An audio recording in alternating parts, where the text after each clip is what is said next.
इस बात को पूरी तरह से सीक्रेट रखना है। सिक्स्थ आंट उस बच्चे को गोद में उठाती है और वहाँ से चली जाती है। उनके जाने के बाद क्लैन लीडर लू जिंगजो से अकेले में बात करते हैं। वो कहते हैं कि जिंगजो, क्या तुम्हें लगता है कि लू फैंग के आने के बाद फैमिली अपना पूरा ध्यान उस पर लगाएगी और तुम्हें इग्नोर कर देगी? लू जिंगजो कामली जवाब देता है कि क्लैन लीडर, हमारी फैमिली लू फैंग जैसे टैलेंट को अफोर्ड नहीं कर सकती। हमारे पास ना तो अच्छी कल्टीवेशन टेक्निक्स है और ना ही फाउंडेशन एस्टेब्लिशमेंट पिल्स है। अगर हमने उसे जबरदस्ती यहाँ रोक कर रखा तो इससे सिर्फ उसका फ्यूचर खराब होगा। क्लैन लीडर उसकी समझदारी से इम्प्रेस होते हैं और उसके कंधे पर हाथ रखते हुए कहते हैं कि तुम सही कह रहे हो। हम पहले उसे यहाँ अपने पास रखकर उसके दिल में फैमिली के लिए प्यार पैदा करेंगे और फिर बाद में किसी तरह से उसे किसी बड़े सेक्ट में भेज देंगे ताकि आगे चलकर जब वो पावरफुल बन जाए तो वो हमारी फैमिली को भी सपोर्ट करे। अगर बाकी फैमिलीज को उसके टैलेंट के बारे में पता चल गया तो उनके और हमारे बीच का बैलेंस टूट जाएगा। क्या तुम इसके पीछे के खतरे को समझ रहे हो? लू जिंगजो हाँ में सिर हिलाता है और वहाँ से चला जाता है। सीन शिफ्ट होता है और हम लू जिंगजो को अपने कमरे में वापस आते हुए देखते हैं। वो कमरे में आकर उस कॉल्ड्रन को ढूंढने लगता है लेकिन उसे वो कहीं नहीं मिलता। वो परेशान होकर कहता है कि ये कहाँ चला गया।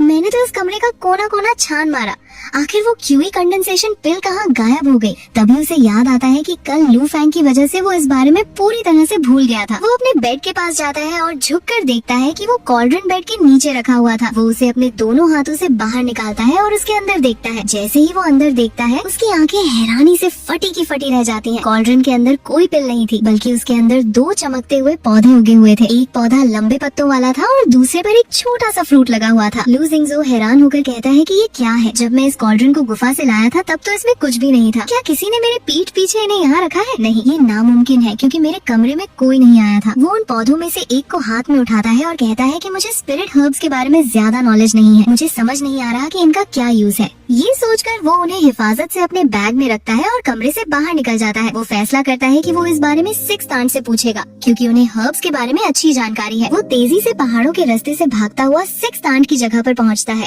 वहाँ पर सिक्स्थ आंट खड़ी हुई थी। लू जिंगजो उनके पास जाता है और उन्हें बो करते हुए कहता है कि सिक्स्थ आंट, मुझे आपसे एक काम था। वो उन्हें वो पौधे दिखाता है और पूछता है कि ये कौन से स्पिरिट हर्ब्स हैं और इनका क्या यूज है। सिक्स्थ आंट उन पौधों को देखती है और बताती है कि ये क्विंगेक्सन ग्रास और निंकी फ्रूट है। ये दोनों spirit herbs QE condensation pills बनाने के लिए यूज किए जाते हैं। ये सुनकर लू जिंगजो के दिमाग में एक झटका लगता है। वो अपने मन में सोचता है कि क्यूई कंडेंसेशन पिल्स बनाने वाले हर्ब्स, मेरी वो क्यूई कंडेंसेशन पिल इसी कॉल्ड्रन में गिरी थी। इसका मतलब है कि उस कॉल्ड्रन ने उस पिल को वापस उसके ओरिजिनल इंग्रेडिएंट्स में बदल दिया है। वो सिक्स्थ आंट से कहता है कि आपका बहुत बहुत शुक्रिया मुझे ये बताने के लिए। सिक्स्थ आंट उससे पूछती है कि तुम्हें ये दोनों हर्ब्स कहाँ से मिले। लू जिंगजो झूठ बोलते हुए कहता है कि मुझे ये कुछ वक्त पहले अचानक से मिल गए थे, इसलिए मुझे इनके बारे में कुछ पता नहीं था। सिक्स्थ आंट उसे एक जेड स्लिप देती है और कहती है कि इस जेड स्लिप में कल्टीवेशन वर्ल्ड के कॉमन स्पिरिट हर्ब्स के बारे में इंफॉर्मेशन है, तुम इसे अपने पास रख लो और अच्छे से पढ़ लेना। लू जिंगजो उनका शुक्रिया अदा करता है और वहाँ से वापस भाग जाता है। वो तेजी से भागता हुआ वापस अपने कमरे में आता है और दरवाजा बंद कर लेता है। वो उस कॉल्ड्रन के पास आता है और उसमें से बचे हुए हर्ब को निकाल लेता है। फिर वो अपने पास से एक स्पिरिट स्टोन निकालता है और उसे उस कॉल्ड्रन के अंदर डाल देता है। जैसे ही स्पिरिट स्टोन अंदर जाता है, कॉल्ड्रन के अंदर एक मैजिकल पानी जैसा बन जाता है जो घूमने लगता है और देखते ही देखते वो स्पिरिट स्टोन गायब हो जाता है। लू जिंगजो कहता है कि वैसा ही हुआ जैसा मैंने सोचा था।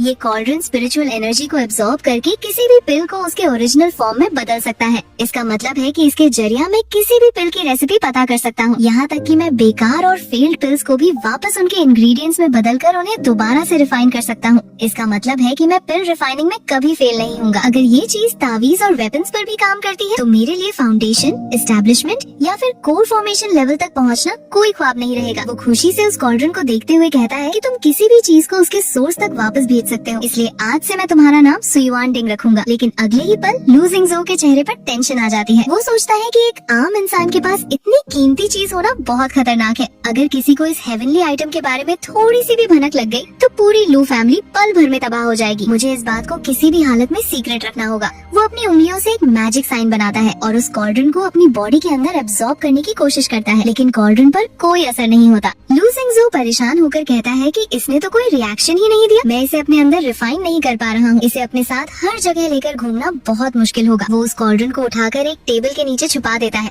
और कहता है कि शुक्र है, ये देखने में बिल्कुल कबाड़ लगता है। मुझे बस यही उम्मीद करनी है कि कोई हाई लेवल कल्टिवेटर इसके असली रूप को ना पहचान सके। इसके बाद सीन शिफ्ट होता है और हम देखते हैं कि लू जिंगज़ो ने सक्सेसफुली क्यूई कंडेंसेशन के 5th लेयर पर ब्रेक थ्रू कर लिया है। वो अपनी आंखें खोलता है और लंबी सांस लेते हुए कहता है कि आखिरकार मैं 5th लेयर पर पहुंच ही गया। वो उस कॉल्ड्रन को एक कपड़े में लपेटकर अपने बैग में रख लेता है और कमरे से बाहर निकलता है। बाहर आते ही उसकी मुलाकात एल्डेस्ट सिस्टर लू जिंगयू से होती है, जो वहाँ पर चाय पी रही थी। लू जिंगयू उसकी तरफ देखती है और हैरानी से कहती है कि अरे तुमने तो क्यूई कंडेंसेशन के 5th लेयर पर ब्रेक थ्रू कर लिया है। तुम यहाँ क्या कर रहे हो? तुम जल्दी से जाओ और एल्डर को अपना टास्क कंप्लीट होने की रिपोर्ट दो। लू जिंगज़ो उन्हें बो करता है और कहता है कि ठीक है, मैं अभी जाता हूँ। वो वहाँ से निकलकर एक बड़े से हॉल में आता है जहाँ पर सेकंड अंकल लू यनबिन बैठे हुए एक किताब पढ़ रहे थे। सेकंड अंकल क्यूई कंडेंसेशन के 7th लेयर पर थे। लू जिंगज़ो उनके सामने आकर बो करता है और कहता है कि सेकंड अंकल, मैं अपना टास्क सबमिट करने आया हूँ। सेकंड अंकल उसकी तरफ देखते हैं और खुश होकर कहते हैं कि क्यूई कंडेंसेशन 5th लेयर, बहुत अच्छा। लगता है इन 3 सालों में तुमने बिल्कुल भी आलस नहीं किया है। तुमने अपना टास्क बहुत अच्छे से पूरा किया है। इसके लिए तुम्हें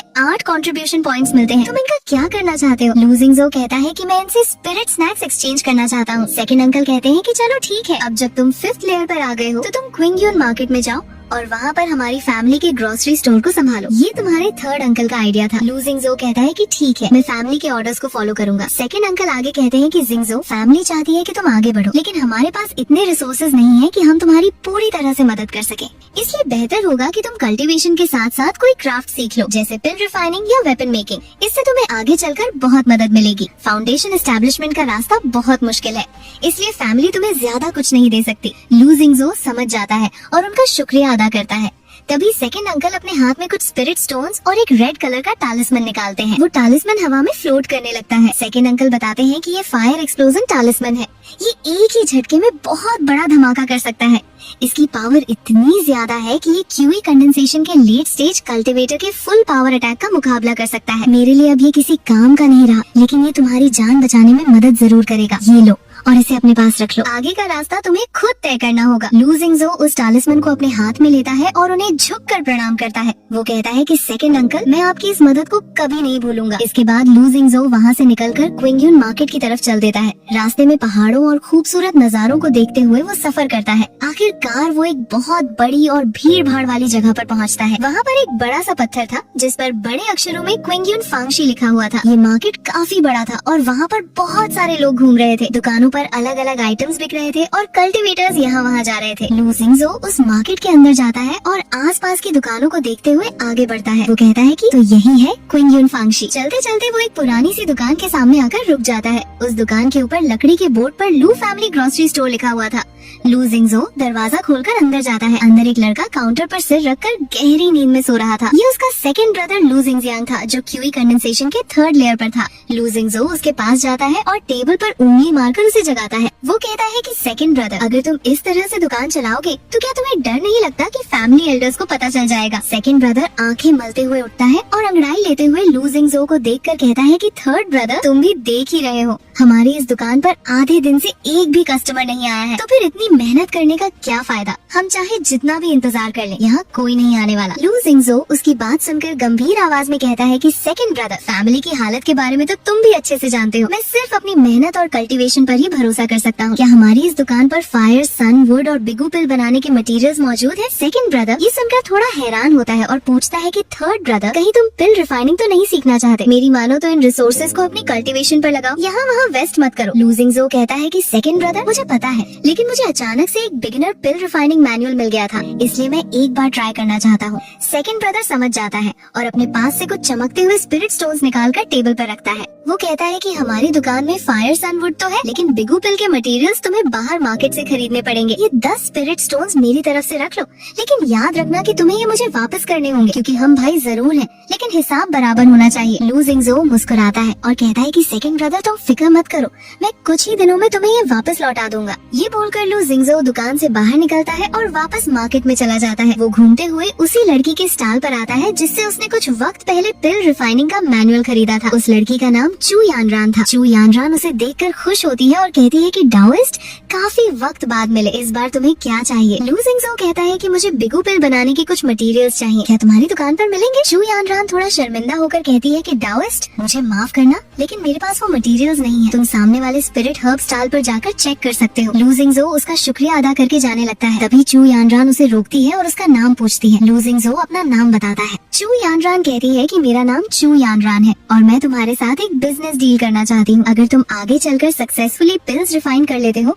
तो क्या तुम उन्हें मेरी इस दुकान पर बेचने के लिए रख सकते हो? इससे तुम्हारा मार्केट में बैठने का टाइम बच जाएगा और मैं उसके बदले में तुमसे थोड़ा सा कमीशन लूंगी। लू जिंगजो उसकी इस बात पर हैरान होता है और कहता है कि चू यानरान, तुम मुझ पर इतना भरोसा कैसे कर सकती हो? तुम्हें कैसे पता कि मैं सच में पिल्स बना लूंगा? चू यानरान मुस्कुराते हुए कहती है कि मैं तो बस पहले से ही एक मौका अपने हाथ में रखना चाहती हूँ। लू जिंगजो कहता है कि ठीक है, पहले मुझे सक्सेसफुली पिल्स रिफाइन करने दो, उसके बाद हम इस बारे में बात करेंगे। लेकिन मैं वादा करता हूँ कि अगर मेरे पास पिल्स हुई तो मैं सबसे पहले तुम्हारे पास ही आऊंगा। इसके बाद सीन शिफ्ट होता है और हम लू जिंगजो को अपने कमरे में देखते हैं। उसने जमीन पर लकड़ियाँ जमा कर रखी थी और उनके ऊपर अपना वो मिस्टीरियस ब्रॉन्ज कॉल्ड्रन रखा हुआ था। वो जमीन पर बैठकर अपनी मैजिक पावर का यूज करता है और लकड़ियों में आग लगा देता है। आग तेजी से जलने लगती है और कॉल्ड्रन गर्म होने लगता है। लू जिंगजो पूरी तरह से फोकस था। वो कहता है कि मेरी पहली पिल रिफाइनिंग शुरू होती है। वो अपने हाथ के इशारे से कॉल्ड्रन के अंदर थोड़ा सा पानी डालता है और फिर बिगू पिल के मटेरियल्स को उसमें डाल देता है। वो अपनी मैजिक पावर से आग को कंट्रोल कर रहा था और उसके माथे से पसीना टपक रहा था। वो अपनी आंखें बंद करके पूरी कंसंट्रेशन के साथ आग को बढ़ाता है। कॉल्ड्रन के अंदर से रोशनी निकलने लगती है। लू जिंगजो कहता है कि मेरी कामयाबी या नाकामी अब इस एक कोशिश पर डिपेंड करती है। लेकिन अचानक से कॉल्ड्रन के ऊपर दरारें पड़ने लगती हैं और एक बहुत बड़ा एक्सप्लोजन होता है। पूरे कमरे में धूल और धुआं फैल जाता है। धमाके की वजह से लू जिंगजो हवा में उड़ता हुआ सीधा दीवार से जाकर टकराता है और जमीन पर गिर जाता है। उसके कपड़े पूरी तरह से खराब हो चुके थे और चेहरा काला हो गया था। वो जमीन पर बैठकर खांसती हुई आवाज में कहता है कि लगता है मैंने पिल रिफाइनिंग को बहुत आसान समझ लिया था, ये इतना भी आसान नहीं है। उसके बाद हम देखते हैं कि लू जिंगजो ने पूरा कमरा साफ कर लिया था और वो अपनी कॉल्ड्रन को भी एक कपड़े से साफ कर रहा था। कॉल्ड्रन के अंदर बहुत सारी काली और जली हुई फेल्ड पिल्स रखी हुई थी। लू जिंगजो अपने सामने रखे हुए आखिरी बिगू पिल के मटेरियल्स को देखता है और कहता है कि ये मेरा आखिरी चांस है। वो उन बचे हुए हर्ब्स को कॉल्ड्रन में डालता है और दोबारा से आग जलाता है। इस बार वो अपनी पिछली गलती को सुधारते हुए आग को बहुत ही ध्यान से कंट्रोल कर रहा था।